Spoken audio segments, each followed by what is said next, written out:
Welcome to the Investor Empowerment Series radio show, empowering your real estate investing with techniques, opportunities, and information, minus the BS and sales pitches. Now, please welcome the host of the Investor Empowerment Series, Joe Mueller, from the Tough as Nails Investment Syndicate. Joe Mueller.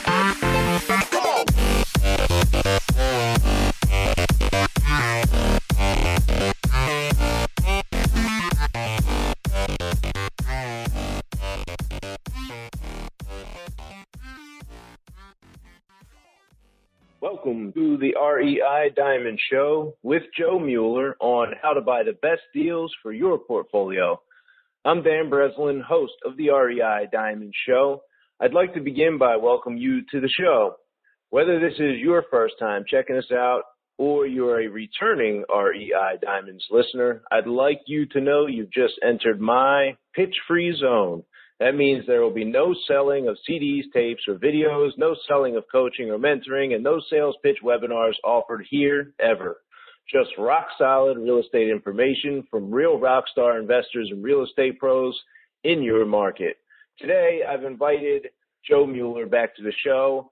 Joe Mueller has helped me to quickly become successful in the Chicago market by making crucial introductions to people who are now key members of my team. Joe and I also co-organized the Ring Chicago Presents the Investor Empowerment Series, which is a free-to-attend local organization of real estate investors meeting monthly here in the Chicagoland area. The group is focused on making quality connections and providing expert presentations on a variety of real estate investment-related topics, which is also the agenda here on the REI Diamond Show. Joe Mueller is the founder of the Tanis Group Real Estate Brokerage, which specializes in providing opportunities to its primarily investor clientele. Joe's company is like a stock exchange for real estate investors, offering investor inventory that Joe provides through his extensive network of bank contacts in the form of REO properties and also his extensive network of wholesalers throughout the Chicagoland area in the form of off-market wholesale deals. Joe is also a very active investor himself, buying, holding, and occasionally flipping for profits. In this episode, Joe and I talk about the way his mindset toward buying property has evolved over the last 18 years in the business and how you can shortcut that time by learning from his best and his worst deals. This episode took some turns in some unexpected directions and produced, in my opinion, some very valuable jewels of wisdom for my residential real estate investor listeners. Oh, and for my real estate agents tuning in who are looking for a better way to serve their investor clients' needs and or improve their own real estate investment prowess, you'll definitely want to pay attention to Joe's real estate investment philosophy. He paints a very good picture of the best and worst deals, and if you have not done so already, you may want to grab a pen and pad and get ready to take some notes. All right, welcome back to the show, Joe. Dan, thanks for having me on again. I appreciate it. Looking forward to being on. Absolutely. And I'll make sure to include the link to the previous show, so if anybody wants to kind of get some additional background, they can check out your previous show here as well. So, Joe, let's talk about, things are changing, the economy's changing, the market's obviously changed from a few years ago. What's your business look like today, and how has that evolved, let's say, over the last 5 years since like 2010, 2011? I mean, what, shifts have taken place, and how have you steered your company, your real estate investment business, et cetera, and what's working now? Where are you making your money now in this market?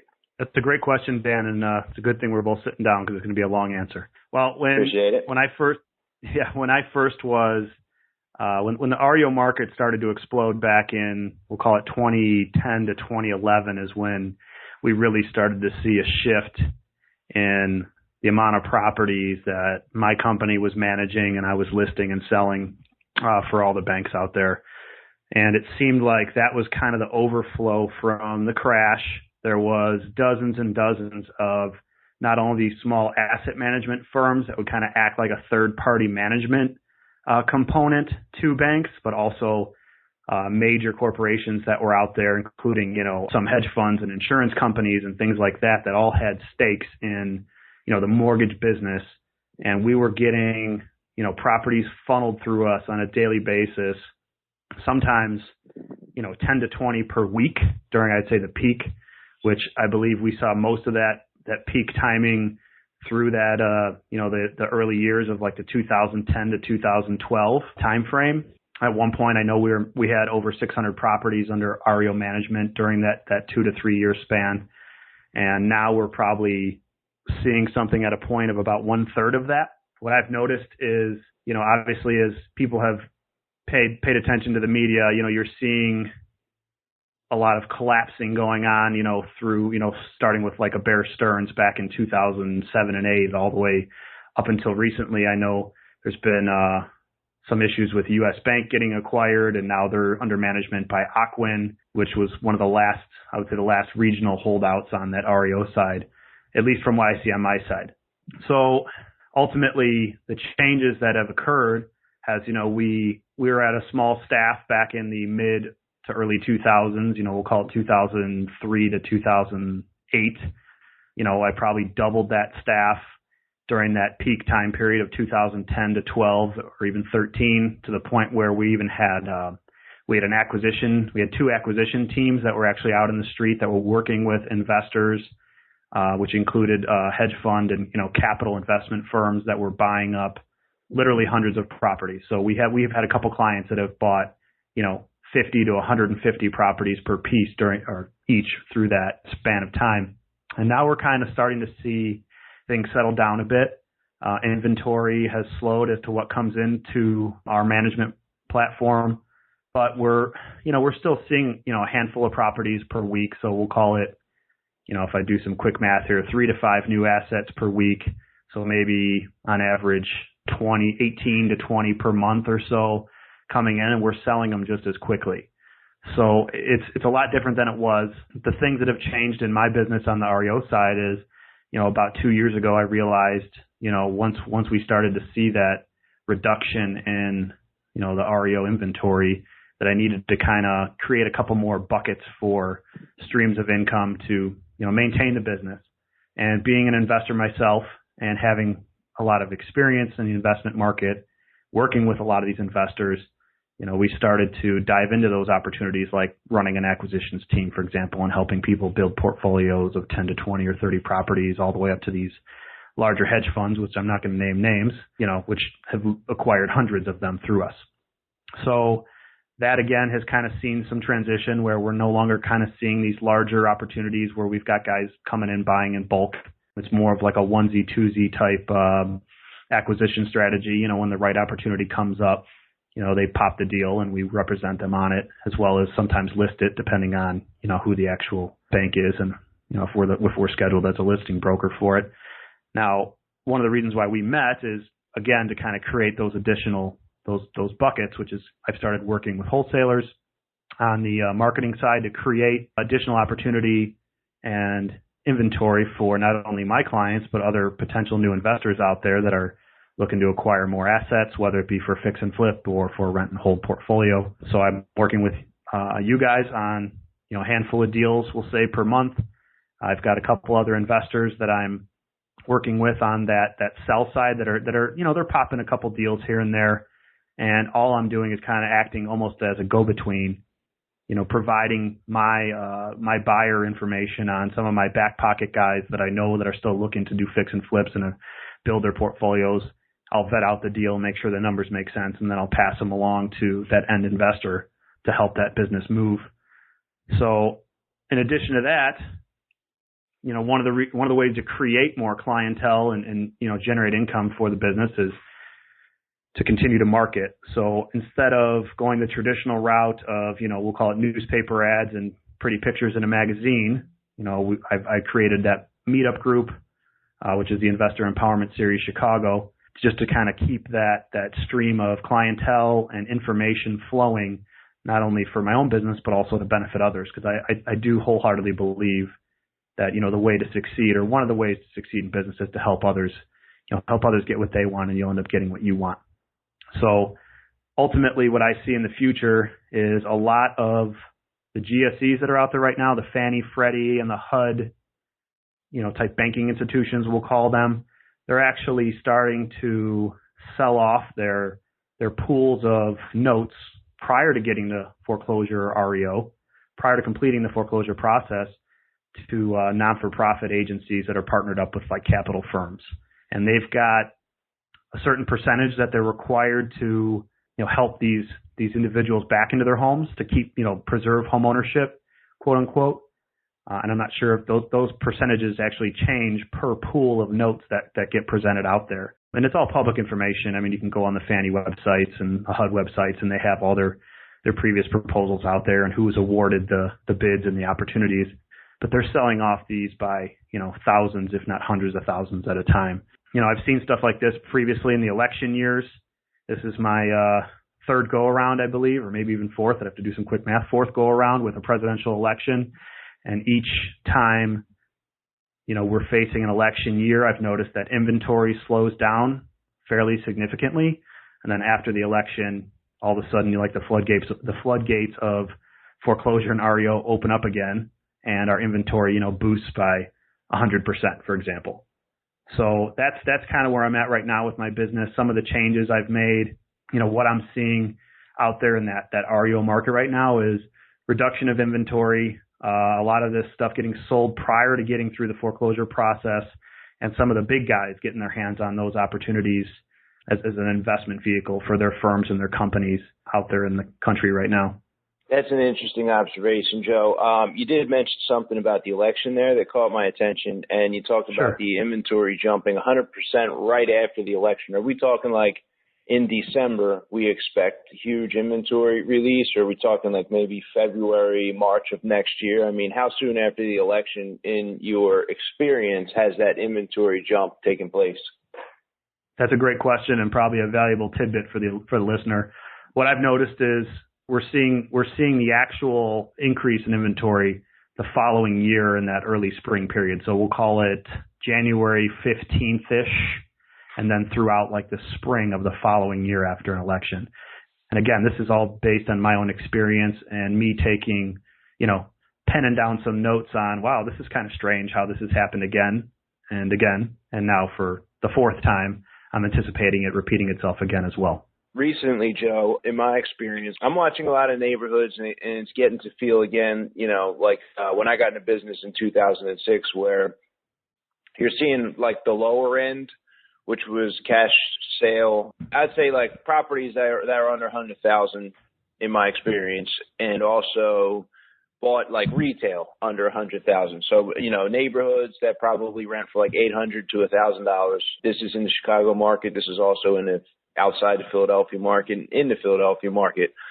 We're seeing properties that used to cash sale for like $15,000 to $25,000 in the same similar condition now 2 years later are $10,000 higher. So now they're $25,000 and $35,000 and even $40,000 and $45,000. So I think as the reduced amount of inventory or the inventory that was available is being picked up, renovated, et cetera, the limited number of that inventory now, especially with more people coming off the sidelines, getting into the business, becoming landlords, all the turnkey things, everything that's taking place, the inventory drop has kind of driven those prices up. In your experience over those past couple times, were you or do you remember noticing that inventory jump causing a buying opportunity where the prices dipped back down for that kind of REO inventory, or is there just going to be like a large amount of inventory but still going at like similar cash sale prices that we have right now today in the market, which is August 2016, right before the election, I'm sorry. Right, before the election, correct. So I think that what I've seen in the past is naturally when you flood the market with more inventory, that there might be a slight increase initially in, those values continuing to rise on appreciation aspect based on supply and demand.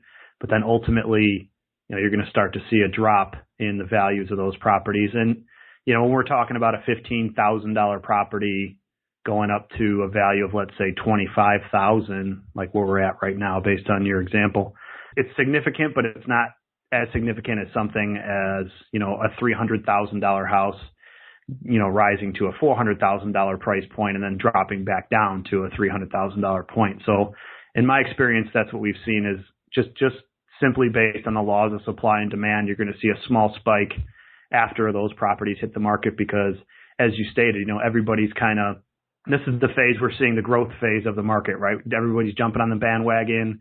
There's 17 different seminars going on in the Chicago area right now from all these people you see on TV that are selling courses and talking about how fixing and flipping is your way to retirement, et cetera, et cetera. And then people start to take a step back once they see that, there's all this supply is back again. And yeah, the demand continues to keep up for a little bit, but I would say within a few months, you're going to start to see a drop. And based on some of the podcasts I've listened to that you've hosted with Paul, your real estate market expert, your economist expert, I do wholeheartedly believe that we're going to see a dip in those values and the real estate market's going to drop back down again. One thing I'd like to add too is, if you look at appreciation levels with not only fix and flip properties, but just general appreciation in our market right now, some of the, arguably the worst neighborhoods like Inglewood, for example, are seeing 400% appreciation level increases over the last 12 months.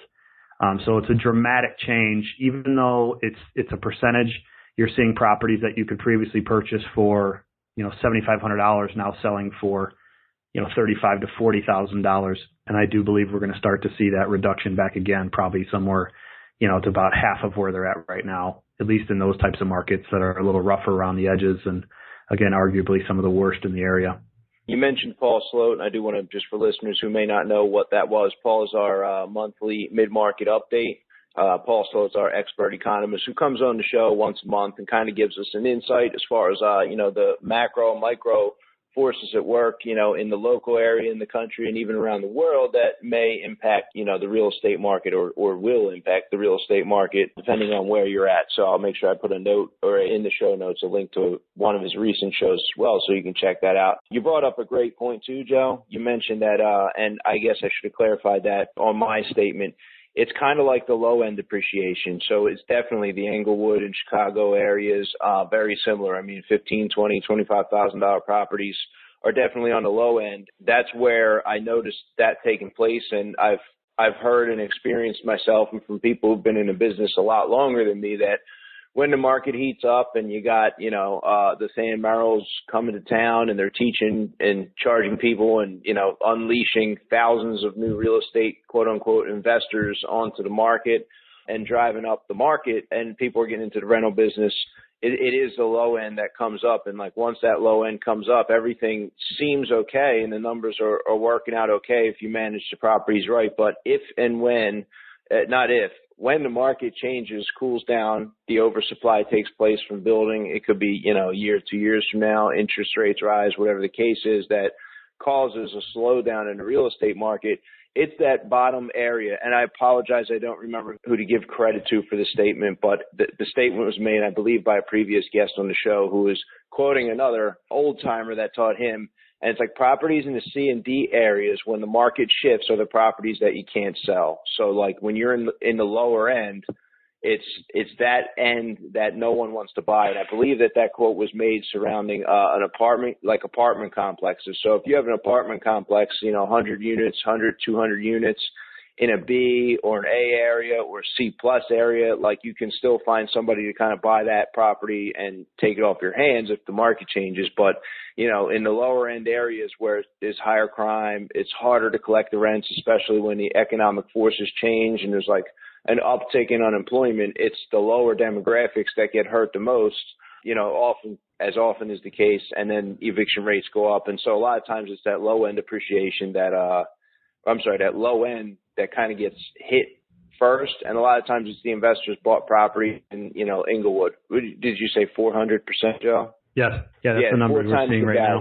So, and I remember when I got to Chicago 2-3 years ago and I'm looking at the comps and I do like a public record search, and look at what price that same property changed hands. I couldn't believe it. There were like deals in Inglewood and we're looking at $220,000 mortgages. And I'm like, wow, these were selling for that much. And you couldn't even get like $5,000 to $8,000 for a frame house in South Side of Chicago. And I'm like, oh my gosh, this is bewildering. And I don't think we're going to see appreciation quite that high, just because there's a little better underwriting going on, at least to my knowledge right now. But, sure. But yeah, that's a great point. And just to comment on that, I mean, those numbers you're referencing, that was almost like a and this is me again speaking from experience. So take the expert economist out of me right now, because I'm just, recollecting back as to my, career as an investor and as a broker. I mean, that was kind of a slow and steady, though I know there was a lot of areas in the country that saw these massive gains. I know those properties in California and Arizona where, you could buy a property and resell it the same day for, $20,000 or $30,000 more than what you bought it for, just because you wrote the contract 45 days prior, But, the monthly appreciation was so fast. But what we saw in Chicago, it seemed like it was almost a slow and steady progression where it did exponentially increase, I guess, if you can think of it that way. But, it was a slow ramp up. And once it got to those, to that, we'll call it around 2005 and 6, that's when you started to see some real massive gains after those properties that were selling for 150 are then selling for 175 to 200 and then selling for 220,000 shortly thereafter. And it does seem different, we'll call it this go around, if it is a cycle, right?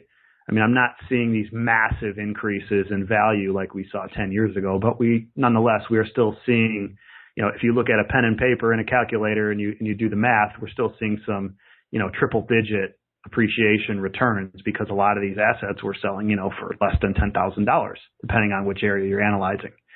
So I think it's a little bit safer of a real estate market we're dealing with. I think as a buy and hold investor, you've got your insurance policy there that as long as you're going to ride it out, you should be fine. I think really the guys that might want to take more and pay more attention to what's going on are the guys who are in the fix and flip business, who are acquiring at the top end at this point, or will be acquiring at the top end in, we'll call it mid-level next year, for example. That could potentially be the ones that need to look out, right? Yeah, and I'll give you another insight too, on the back of that, Joe. I had a lot of experience, and my team has a lot of experience, because we don't deal with like much REO inventory, none. My story is like 500-600 deals, the whole team. I'm the only one ever bought through the MLS. I lost money on that single solitary deal that I bought that was found by an agent. So I've had the unique opportunity to speak face to face and directly with like many failed investors who got into the market on the heels of a real estate educational seminar with some money they had saved in the bank. And, the business turned out to be like a completely different set of skills required and decisions and investments and overcoming so many different challenges that these investors weren't prepared for. Things as simple as, if it was a renovation, it's like managing contractors. Now, you're getting into the business and you have to be, as a fix and flip investor or a value add when you're buying an REO and doing a kitchen, et cetera, you need to have the skills of a general contractor. And a lot of these new investors don't have that skill set. They're coming from white collar jobs. They're coming from blue collar jobs. They save some money. If you're planning on buying even at the top of the market, Joe, you and I both know that if you buy even at the top of the market, in some scenarios, in many scenarios even, depending on the property you bought, if the fundamentals were there and you could still rent that out and have cash flow in the property, your skill level in managing that property then as efficiently as possible would come into play with your ability to ride out that, market shift. Whereas a lot of like the newer investors, they bought 1, 2, 3 properties or less. Some even bought 8, 9, 10 before they realized that there was a host of skills involved with managing the portfolio, being tight, watching the pennies, making sure that a tenant's moving in and finding a tenant and taking that seriously when a tenant moves out. So like face to face, my experience with these failed investors has been like the top 2 causes I would say would be mismanagement of the property and not getting tenants in there.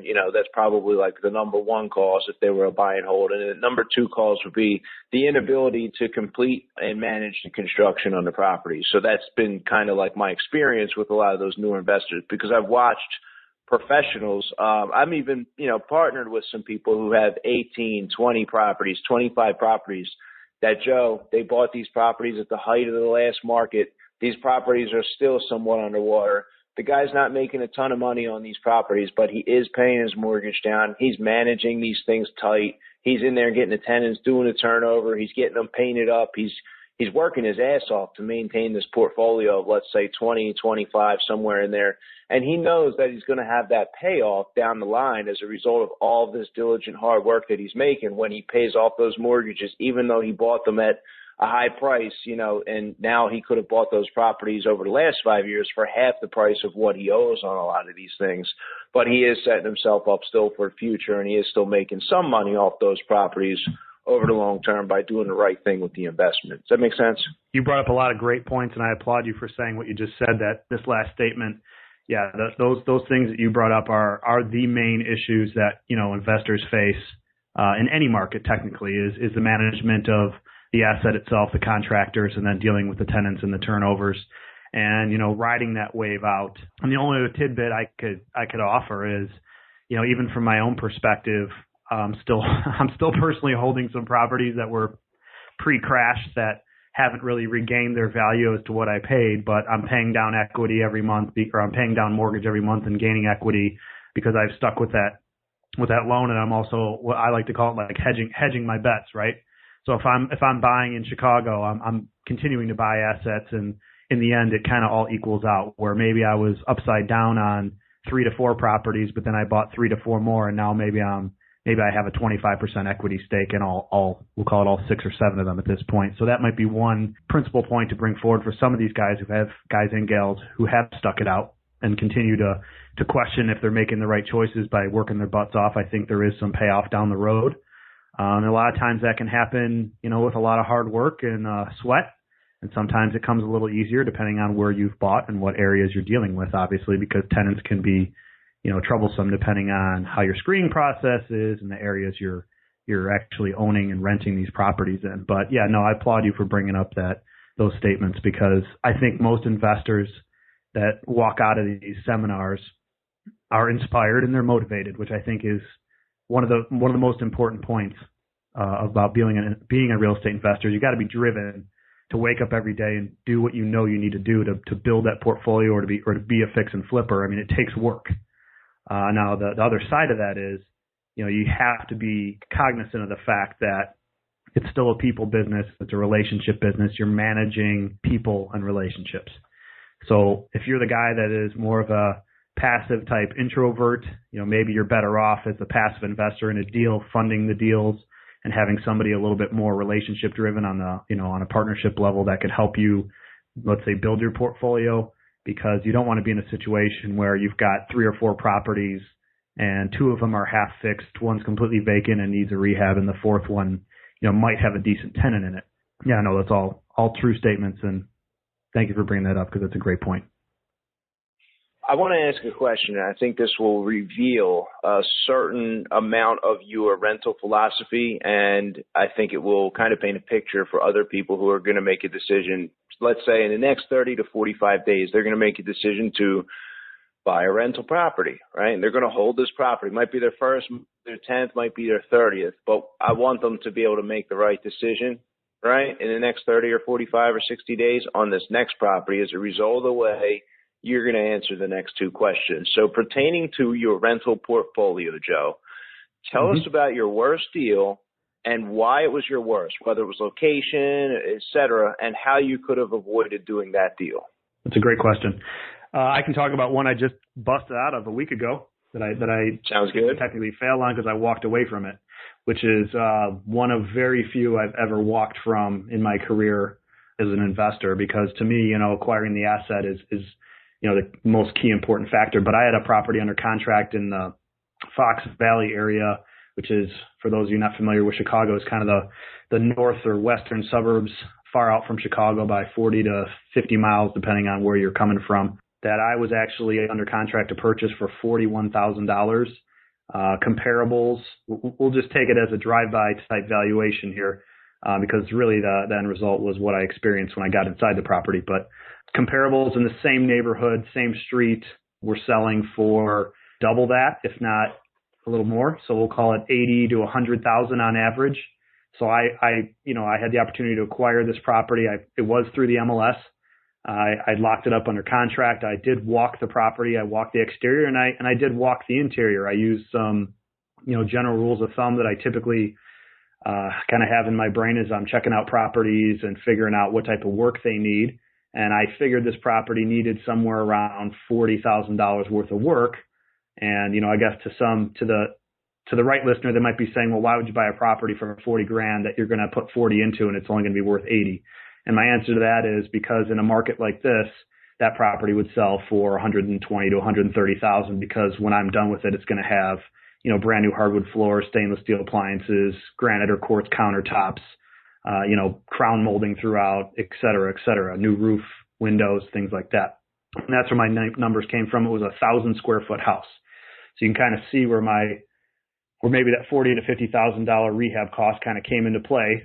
Ultimately, I had my contractors. I've got a couple different sets of guys that I work with pretty routinely that I trust.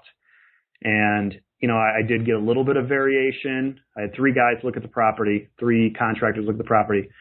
I had one of them tell me that my numbers were spot on. So I could probably do the rehab for $45,000 to $50,000. We found a couple issues that I was unaware of. And then I brought 2 additional contractors in there, and they actually came up with numbers in the $70,000 to $80,000 range based on the fact that they did a little bit more due diligence than I did. They actually went into the crawl space of the property. They were checking floor joists and subflooring and looking for rotting. And this house had been vacant for no less than 5 years. It was probably vacant for somewhere between 5 to 8 years. I mean, to the point where to get to the door, it was so overgrown with bushes and trees, you had to essentially you're wearing gloves pushing these thorn bushes away from your face to get to the front door. It's one of the worst houses I've ever seen, but my mantra has always been some of the worst houses are some of the best opportunities, right?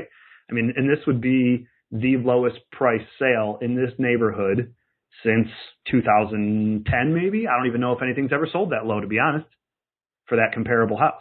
So, back when they were built, they were selling for $50,000, and that was in the 60s. So this to me was like, oh, slam dunk, $40,000, no problem. After hearing 2 out of 3 of the contractors and their bids, which were all rough bids, I didn't get anything on paper. It was just verbal conversations, walking through the property. I ended up having to kill that deal because it just didn't make sense to me. I mean, I could have rented it out, which is what my initial plan was to essentially put 40 to 50 into it, cash out, roughly $65,000, depending on which bank I'm going to use to refinance, maybe $70,000 of that, leave a little bit of skin in the game in the property, which is typically what I do when I refi, and rent it out. That one would have rented for $1,350 a month approximately. And without getting into specifics, after hearing all that, it still potentially could have been possibly a flip if I was willing to ride the market a little bit, maybe hold on to it till next spring. But then I'm taking a gamble that what I just said 10 minutes ago about, the REO floodgates opening up, and what I hear from, somebody like Paul Sloat, that, I'm basically rolling the dice and taking a chance that I'll end up holding a property that's worth significantly less than the amount of money I've invested into it. So I walked from that deal. I lost earnest money on it because I put my earnest money at risk to kind of sweeten that opportunity for the investor who was selling it. So I'm out a couple grand and a couple hours of my time, but I'm completely satisfied with that situation. And the irony of it is another opportunity in a better area of the same community popped up, I believe, 2 days later, and I ended up buying that at the sheriff's sale 2 days later for, which to me is a much better opportunity. So sometimes it all kind of works out in the end, How much earnest money did you lose on that, Joe? $2,500. And I didn't bat an eye at it. I told my attorney who was representing me at the time, I said, I got to kill this deal. I found one of the main issues was a sewer line that I had not investigated when I had walked the property, and it was still clay pipe, literally like the red-orange clay, which I haven't seen that in forever. So it's the original sewer line, and there was a tree, which was about 2.5 feet wide, about 2 feet away from the sewer line with a canopy, the leaves and the branches probably on a 20-foot radius of that tree. And I thought to myself, since this property has been vacant for, we'll call it 5 years, just for argument's sake, there's no way that I'm not going to dish out another, we'll call it $7,000 to $8,000 just for a sewer line. This tree removal, which I don't know how many investors out there have dealt with trees. I'm sure there's plenty of us, but to get a tree removed by a professional company with insurance that size is easily $1,000 job. So it became more. Maybe more, yeah. And it really depends on. And this was not the only tree, by the way. There was actually a tree growing through part of the roof on this property. And again, I didn't balk. That didn't bother me so much. It's just when all the numbers added up, and like I said, I had these contractors kind of, present a couple different maybes and what ifs to me. I thought, yeah, I'm not going to take this risk at this point. And it was a $2,500 education and experience, which I would do that a few times a year to keep myself from being in the hole, on half of the value of a property or losing money on something. I'll eat the $2,500, no problem. So I'm going to point something out right now. You've been in the business, I don't know, how many years, Joe?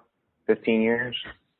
Yeah. Well, technically I've been licensed for around 14 years as a broker. And then, I got into the business essentially right out of high school. So, you want to get technical, I guess like 18 years. Yeah. Okay. So like 18 years in the business. So one thing you did right on that deal is you targeted the location because you knew how to target that. And we're going to get to that in the second half of the question for the best deal part. I'm going to highlight that. So we're going to get around to that for the listeners. I want to also hear a second deal that was the worst deal because you bought it in the wrong place, actually closed, and maybe you have like a little bit of a nightmare and you wish you didn't buy that property. And what are the reasons you wish you didn't? Because this one's cool, right? So like a lot of us on the front end, all right, we understand that. We got the right target. It's too much rehab. We got to cancel the contract. So that's like one way to avoid a dud. But man, like owning a dud and getting out of a dud and cutting a check for a dud to go away. And like, how would I have recognized that maybe like the market was not the right place for me on the front end? And like, maybe by your experience, you'd be able to help us understand that. I have an exact replica example of what you just described. So I'll go into the worst deal right now. The worst deal I've done besides the one I just brought up as a recent example was actually during the last rise of the market. I bought a 29 unit apartment building on the south side of Chicago. I was able to, I'll tell you why it sounded great, and then we'll talk about what happened with the market and how it affected me. I was able to get it under contract for $425,000 owner financed for a 9-month term for, I believe, $100,000 down, where the owner was carrying a balance on me for $325,000 roughly. For that 9-month or 12-month period. I can't remember the exact specifics, but from my perspective, I'd just done the same type of deal at another community down in actually Aurora, Illinois, where I bought a 9-unit, owner financed. I'm not going to get into specifics on that one, but I was kind of following this structure of being able to acquire apartment buildings from distressed owners through owner finance, hoping to put down as little as possible, obviously, but when I was granted the opportunity and I found this off-market 29 unit on the south side, my initial valuation was, even as the property sat, it was probably a $750,000 property as is. It was probably about 40% occupied. It was in a rough area. So I went through with the complete rehab of the property. I went through a couple different contractors and management firms at the time. So you've got contractors fixing up units. You've got managers that are renting units. You're trying to get your vacancy rates down, get your occupancy up to that 80 to 90 percentile range, ideally. And my potential numbers on income on this property were astronomical. $10,000 a month net income is I believe what my initial goal was. And I think that was on the low end for 29 units. There was 3 bedrooms, 2 bedrooms, and 1 bedrooms in this property. I had to replace the roof. I had to replace windows. I was doing electric and plumbing. It was a major overhaul of a very large property. And initially, it all kind of worked out. Acquisition at $425. I put $100 down to start the deal. I had completed the rehab within the first 12 months. I think I'm gonna give you rough numbers again, but I think I was in it for about $150,000 in the rehab costs. I didn't replace every sewer line or every plumbing line. I went unit by unit from worst to best, and some of them just needed paint and carpet. Other ones needed some guts of the kitchens, things like that. So I selectively rehabbed, we'll call it. And that might have been part of my problem with it. But I was able to save some money on the rehab side. I was able to get it up to, I think, like a 90% occupancy. And then I refinanced it back in 2006-ish. I was able to pull out cash. So my total loan on the property, it appraised at like $1.4 million when I was done with it. So it was a 3 times the value type return. I pulled out $750,000. So not only did I paid off my investor. I paid off the owner, who is also an investor. I paid off all my rehab costs. I got my down payment back. I also flushed out another $100,000 or so just to put in my pocket to work on the next deal. And then the market crashed. It changed the whole dynamic of the south side. The tenants that had previously had some form of employment were jumping ship because they didn't have it anymore. My occupancy rates dropped from, that 90% or 85% range down into the 50s again. And I was still covering my bank note, but The taxes on the property, for anybody that knows Chicago, were about $40,000 a year. The numbers just stopped working for me. So long story short is, end result is there was a fire in it was a 3-story building in one of the 3rd floor units. It burned through the roof and it destroyed 3 of the units on the top floor. But if anybody has ever dealt with, the tragedy of a fire in one of their properties, the damage is not so much done by the fire, but by the water that the fire department uses to put out these fires. So it basically demolished 3 floors adjacent to these 3 units all the way straight down through the building, down to the basement, all needed to be regutted. And it was another massive expense on my end. There was an insurance, obviously I was carrying an insurance policy on the property. They covered up to a certain point of the expense, which I think was again somewhere around $100,000 to $150,000. And again, I can't remember the specifics, but so I'm in it now again, putting money out of pocket because they were doing construction draws. And as we were about 75% complete, the bank, which I'm not going to name names again, decided that they were no longer interested in having someone like me as one of their clients.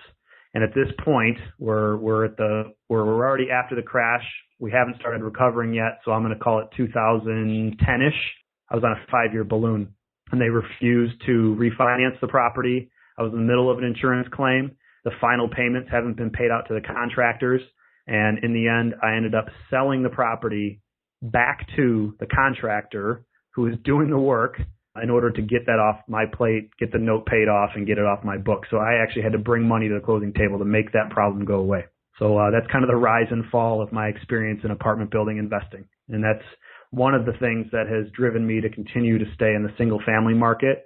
And it's probably my personality. I mean, everyone has faults. I'm not going to say I'm good at everything. I tried to do something that I thought would work, and it did work on a previous deal, and it was working. But when all those changes occurred in the market and the banking industry basically took a dump, I mean, I was stuck in a position of capturing as much of my equity as possible and minimizing as much loss as possible.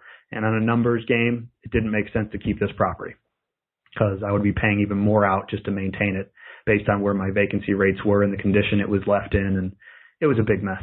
I thank the Lord every day that property is no longer my problem. So that's a good example, and I hate to have you relive the pain, but I think there's like so many lessons there. I mean, I was taking a ton of notes there, and like if you could describe 1 or 2 lessons there for, the investor who is considering a 20, 30, 40 unit building, or considering maybe getting into the lower end area, maybe because the cash flow looked outrageous on paper, what would be like the 1 or 2 lessons you would share from that experience, Joe? Lesson number 1, what we already discussed, is location. Numbers may look great on paper, but in the end, if it's a crap area, it's still going to be a crap area. And this is probably a D area is where I bought in with the anticipation to bring it up to like a C quality building, C plus building, and it might have been at one point during my ownership, but in the end, it fell right back to where it was. I couldn't get rid of this property if I tried. The only reason the contractor took it is because he was so familiar with it, because he had redone so many parts and pieces of this building that he saw an opportunity, and I was able to kind of dump it off to him, and I actually still keep in touch with him, and he's managing it himself, and it's like his main source of income, so that's great. But he also got it for a steal based on what I had in it and the amount of work that had already been done. And so back to the point is, one tidbit or one piece of information is the location is key. We hear about that even in your most basic real estate seminar, location. But it does mean something. And I'm not saying that there isn't opportunities in some of these areas, but you really need to explore, drive, talk to the people on the street, see what it's like at 9 a.m., see what it's like at noon, and see what it's like at 9 p.m. before you start investing, triple-digit numbers of your personal cash into these properties. Because, especially in Chicago, you can walk down the street of Chicago somewhere in the south side in the worst neighborhood at 9 a.m. and you might be the only person out there, but 4 to 5 hours later, you're getting sticks thrown at you as you're trying to get into your car and get away, So not to bring a negative tone to it, but that's just how it is. I mean, there's been times when even on the REO side where we're assigned these assets that we're selling for a handful, a couple $1,000s or $10,000 or less. And we'll, I'll have me or my guys will go in there to do our routine inspections, make sure that, the property's up for showing quality on behalf of the bank. And we've had people that have been standing around outside saying, you don't want to go in there. But wait, I'm sorry, what'd you say? Yeah, you don't want to go in there. Why is that? Just don't go in there right now. Like, okay, yep, I'm going to go ahead and go back to my car now and go home. Because, no risk is worth, your potential life or getting involved in some type of situation where your life's in danger. So I've definitely changed some of that strategy, as far as my own investing. I am very big on buying in areas that I specifically know extremely well, street by street at this point. And on occasion, I'll venture out into some new neighborhoods or some new communities, but I always do research prior to ever getting involved. Nice. And so on the flip side of that, Joe, there's a bunch of great lessons there from the painting for sure, and I think the story really illustrates that. So let's talk about the best deal, maybe something you still own that you were just so glad you bought. You bought at the right time, right price, right place. I mean, let's hear about the win. Sure. I'm a positive person, so I think I have a couple wins under my belt, but I'll bring up one specific that I acquired in 2014. Again, in the suburbs of Chicago, I purchased a property for $52,000, actually as a non-performing note. I had to deal with that end of it, the pre-foreclosure side, and was able to get a deed in lieu of foreclosure completed with the owner, who was happy to vacate because she had already had desire to move in with family, which lived down the street. She had one child's great school district, all things pointed to yes. And the day I got access to the property after she had finished moving her things out, the property basically needed a paint job and some cleaning, and it's probably worth about $150,000 right now. And I have probably invested an additional, we'll call it $5,000 into that property. So almost $100,000 swing just in appreciation and equity gain as a result of the current state of the market, but also just buying at the right price and making my money on the front end, making the right decisions, sticking to the areas I know and sticking to my guns on what I'm going to purchase properties for. And I have it rented out right now for $1,450 a month, and my mortgage balance, or I have a bank note on it for like $40,000. I think my payment is like $205 a month. So that's a win-win for me. So I'm basically cash flowing just shy about $1,000 net per month on that property. So I noticed, which I'll take all day long. Yeah, absolutely. I noticed a common thread there. I'm going to point out the other deal that you were looking at, which, after 18 years of experience, you were looking at Fox Valley for $41K. It's almost around the numbers, pretty close to this one here. Both are in the suburbs, and both sound like they're probably about that, $1,200, $1,300, $1,400 a month rent. Can you talk about your experiences in dealing with the tenants, or your management company's experience, or their consistency? Being able to rent, just kind of like the overall perception of the tenants in the best deals that you were describing lately here, and, back to the tenant experience with the 29 unit, just to give a contrast. Absolutely. It takes a lot of restraint when you're dealing with tenants. You have to, as an owner myself, as an investor myself, and also working on behalf of other investors, a lot of your ambition and your motivation is get the property turned over, get a tenant in as quickly as possible to recapture, any potential loss by gaining that monthly income again during a turnover, or when you purchase a property and rehab it, or whatever the situation is. You have to take a step back, and you have to let these tenants kind of almost vet themselves out, meaning, we go through a pretty rigorous screening process. I currently use Buildium as my management platform, the software platform that manages the investors' portfolios as well as my portfolio. And it offers an online application and, criminal background check to previous rental history. It's pulling credit reports, and it's pulling any type of eviction history. I've kind of tacked on another component of that, which is a skip tracing platform, where I'm actually using, if there's a doubt, I'm skip tracing the tenant, to figure out if they're being honest with me, if they're telling me their rental history is accurate.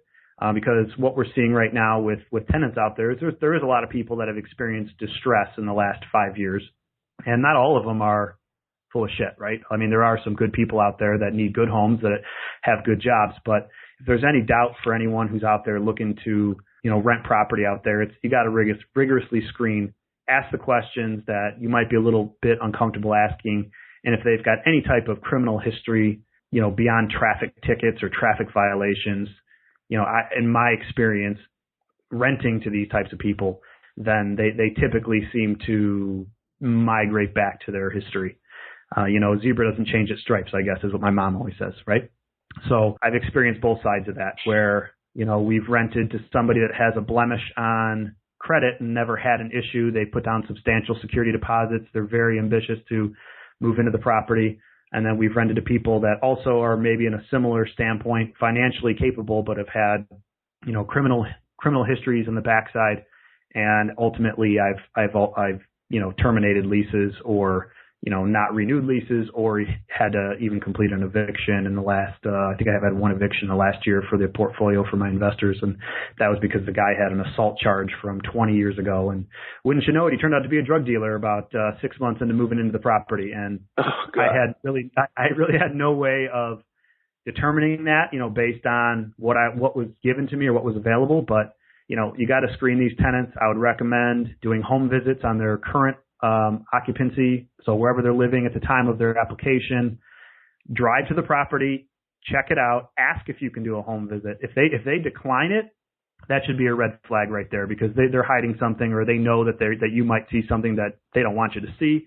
And again, these are tougher questions that I think a lot of the suburban investors might not be used to asking or dealing with, as opposed to maybe somebody in the heart of the city where you're dealing with a lot more rougher areas, because they're gonna basically implicate themselves in whatever they're doing if they're denying a home visit or even a drive-by. I mean, I start with a drive-by, and if I'm seeing impeccable condition on the exterior of the property, just with lawn care and exterior maintenance and garbage cans in the right spot, and bicycles and whatever else put away where it's supposed to be, then I have a greater comfort level asking that question about a home visit. And 90% of the time they say, sure. Well, when do you want to stop by? Caveat to that is, it goes the complete opposite when, you see 4 cars in the driveway, one with a flat tire and overgrown bushes, and the grass hasn't been cut in 3 weeks. And, then you ask them for a home visit and they're saying, why do you want to come inside? Well, because I need to see the interior of the house to make sure you're going to take care of the house that I'm managing. Well, I don't know. Maybe we can do that next week.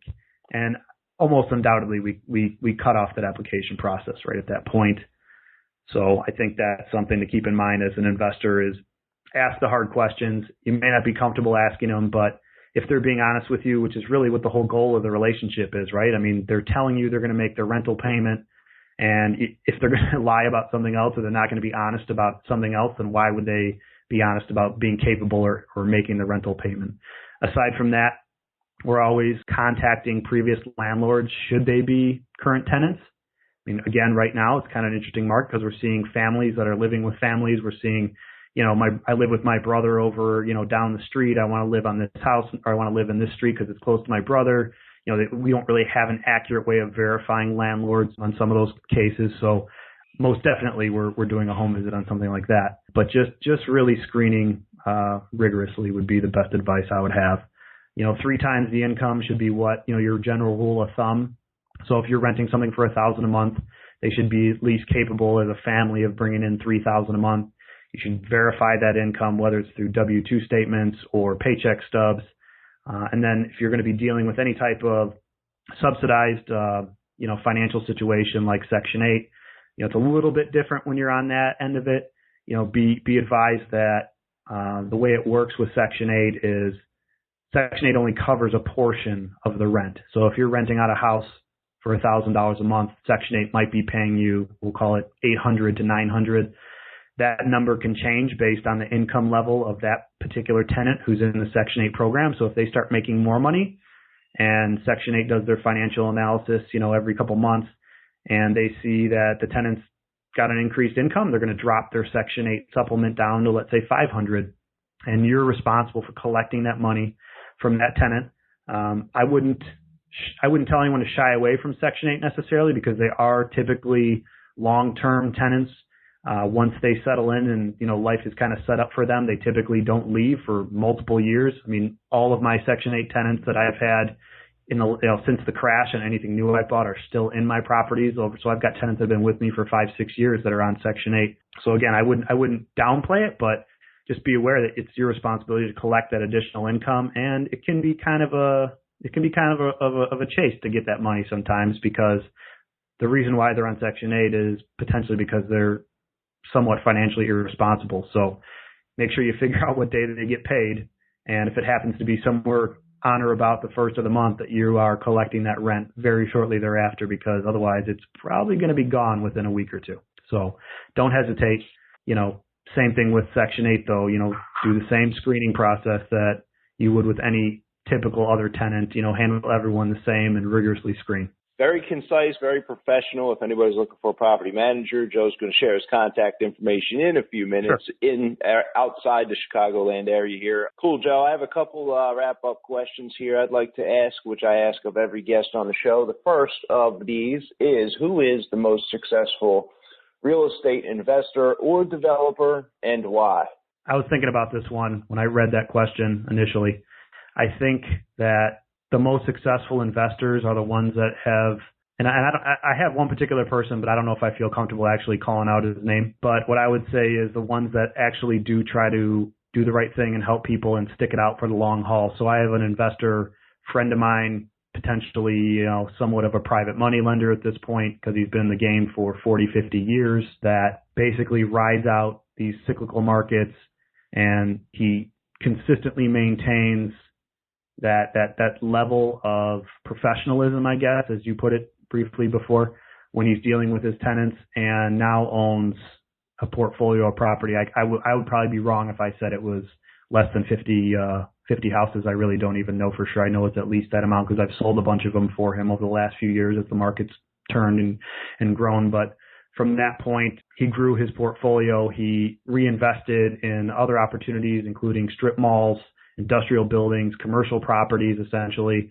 and continues to maintain the same type of positive attitude and professional relationship with his tenants, as well as the people and the relationships he has in the business itself. And I think that really goes a long way as another tidbit to just bring up about, when you're dealing with other investors, your reputation in this industry is incredibly important and can be easily tarnished if you're not trying to do the right thing. So for any investors out there that think that they're going to somehow make money off of another investor by not being completely honest or not treating a tenant correctly, what goes around comes around. And there's always something that comes back and bites you in the ass. And, the guys that have stuck it out for the long haul are the ones that I feel that really are the most successful and continue to maintain that same business model of treating people correctly, maintaining relationships with their partners, we'll call it, which could be me as a property manager or a broker, or, their contractors, for example, because, they've been able to sustain and maintain and continue to grow and make money. And ultimately, they're paying down their mortgage balances and gaining equity regardless of the state of the market. So I hope that answers the question, not too ambiguously, but that's the way I feel is, long-term, maintaining relationships, being open, honest, and integrity being a big part of that. Obviously, doing what you say you're going to do and say what you're going to do, and maintain that same type of stature, I think, is what's going to create success for anybody who's just getting started, or maybe who's in the intermediate level, who has some properties. That's my piece of advice. Quick question about the anonymous investor, and keeping his anonymity is completely fine. On the show, we know there's a lot of times these localized people, mentors, friends, clients, etc., and they live in a private life. I mean, I have a couple people like that myself in my own network. But does this guy self-manage, Joe, his properties? He said he was professional with his tenants. Yeah, he self-manages, and at this point he's retired. But I'm assisting with some of the properties that maybe are a little more troublesome for him, or there's a distance issue. He spends time halfway across the country for half the year through, he's got some other investments down in, the coasts, west and east coast, down in Florida and down in California. And I think that, over time he's realized that he can't do it all himself, as he starts to get into his golden years, we'll call it. So he does some management through me, as well as some self-management. And I think that kind of comes down to, where the properties are located and what type of tenant base he's seeing, neighborhood class, things like that. Joe, have you read any, I know you were on the show before and you had a couple recommendations last time, but have you read any real estate books? Got anything on the agenda that you'd like to share with the listeners at this point? Yeah, well, it's funny. We talked about it previously, but I just finished a book on podcasting because I started my own podcast some point in June. So about, 2 months ago or so, I started doing my own podcast. So that's where my head's at right now. But I did think of a book that I think could be beneficial to the listeners on a positive level. Easy read. It's a book called Investing in Fixer-Uppers by Jay Decima. And maybe I've got an affliction for the guys in their golden years, but this guy's been in business for, 60, 70 years out in California. He's got 2 other books out. It's an inspirational piece. It talks about his experiences, during the startup of his real estate investing business and how he basically swung the hammer on the first handful of properties and grew a portfolio into the hundreds at some point throughout his career, which he's, disposed of some and then bought back again and things like that. He's done seller financing.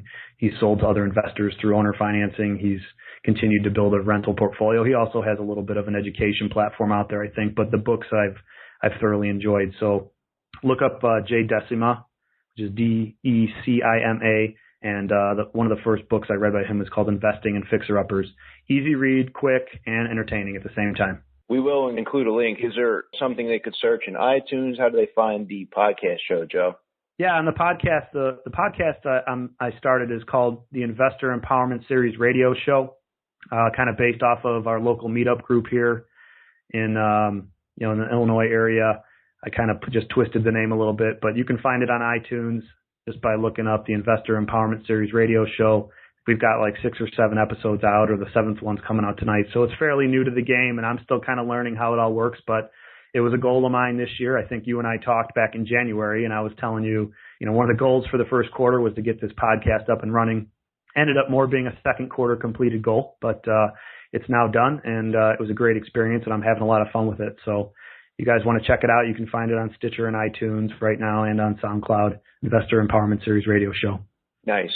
Joe, you were one of the guys that got into business real early at, I think, 18 years old. But if you could share the crown jewel of wisdom, knowing what you know now with your 18-year-old self, what would that be? That's a great question because I have a 7-year-old son who sometimes I feel like I'm forcing to go to properties with me all the time to look at them for acquisition as well as, check in on what's going on with problems or tenants and things like that. And he somewhat tells me or implicates to me that he wants nothing to do with the real estate business. But if I could go back in time, I would say the number one thing is go with your gut and don't listen to anyone who's telling you anything negative about getting involved in real estate. A lot of people just they don't have the mental capacity to grasp the possibility of fixing and flipping 10 or 20 houses a year or building a portfolio of 20 or 50 properties. And, I'm living proof that it's possible. And there was many people in especially probably based on the age of when I really took interest in real estate, being essentially just out of high school, the general mantra I was experiencing was that I'm not going to be able to make it work, and I was making a mistake. So I guess to answer the question, it's going to be stick to your gut. If you have that motivation, that ambition, and you continue to educate yourself and surround yourself with people that are doing what you want to do, you're going to make it happen. And don't give up. Just dive in and keep going. Figure it out. There's going to be roadblocks. There's going to be problems. You're going to experience bad things. You're going to have banknotes come due, and you're going to lose $600,000 on properties potentially, like I've essentially done on paper, right? But that I never gave up. I never stopped. And, the second half of that is I'm not like a Dave Ramsey thumper or anything like that. To be honest, I haven't even studied much of what he talks about, but I do believe that there's something to be said about balancing the amount of debt that you have on property. I'm not saying that there's anything wrong with refinancing, cashing out, and using those funds to continue to acquire and build a business. But I think you need to have a little bit of, a cushion when you're especially in the rental game, when you're building a portfolio. You're always going to be in a better position if you have equity as opposed to being, maximizing and being negative on that equity.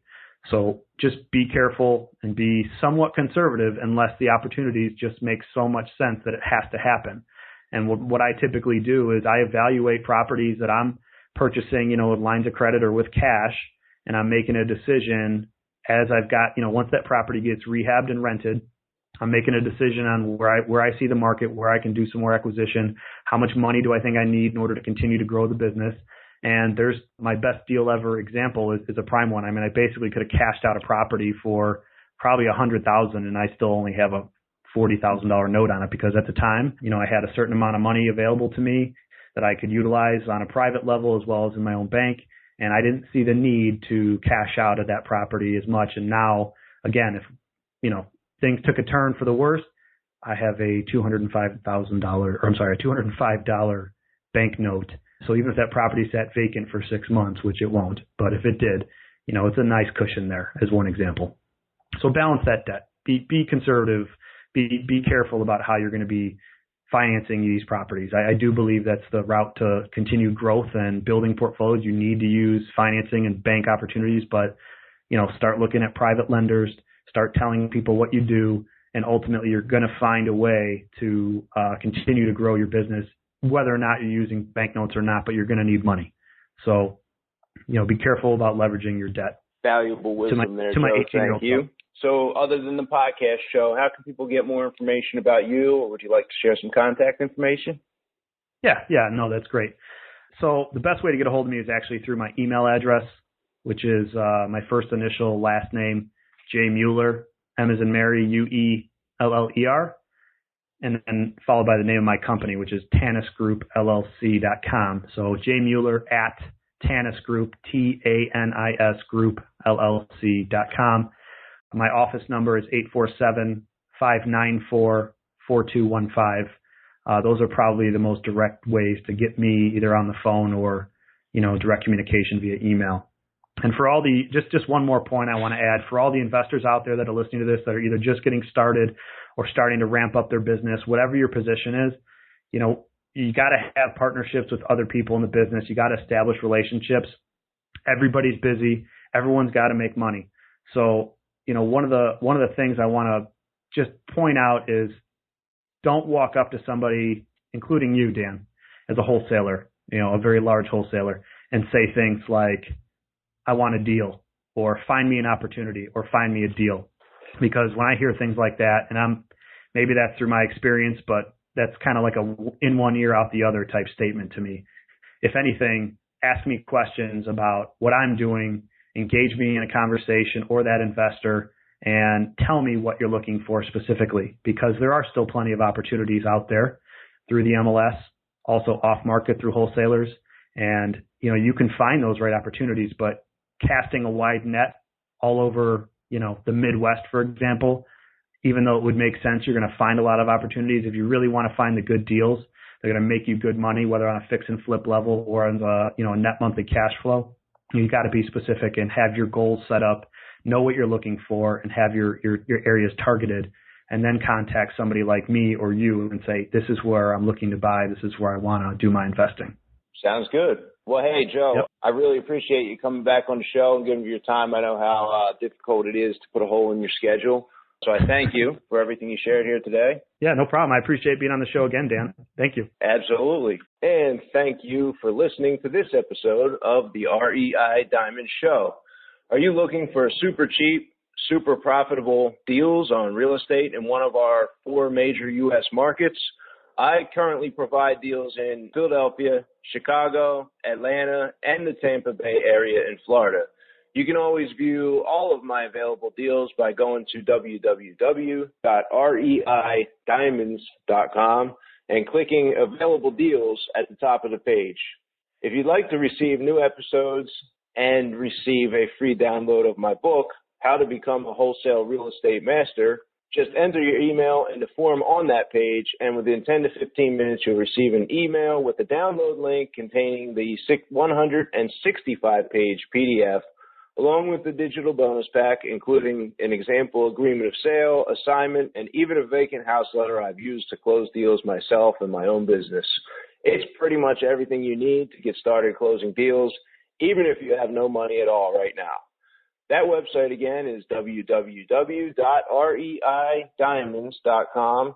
And finally, I'd like to ask you for a favor. If you have been enjoying the show, checking us out for the first time or for a while, I'd like you to take a few moments to go and post a review for me either in iTunes, Google Play, or Stitcher. This helps us with the ratings for the show so we can reach more people, and I personally appreciate and personally read the feedback there. And if you ever have any ideas, questions, or topics you'd like me to discuss and cover on a future episode, or if you know of a guest or are a guest, somebody made a suggestion who I should invite on the show, you can contact me by clicking on the Contact Dan link at www.reidiamonds.com. And I'm done. Dan Breslin here. I will catch you on next week's episode. Thanks for listening to another episode of the Investor Empowerment Series radio show. Be sure to tune in next week for another empowering episode. We welcome your feedback, so please rate us on iTunes and Stitcher, and visit us at www.investoремpowermentchicago.com or tennisgrouprealty.com.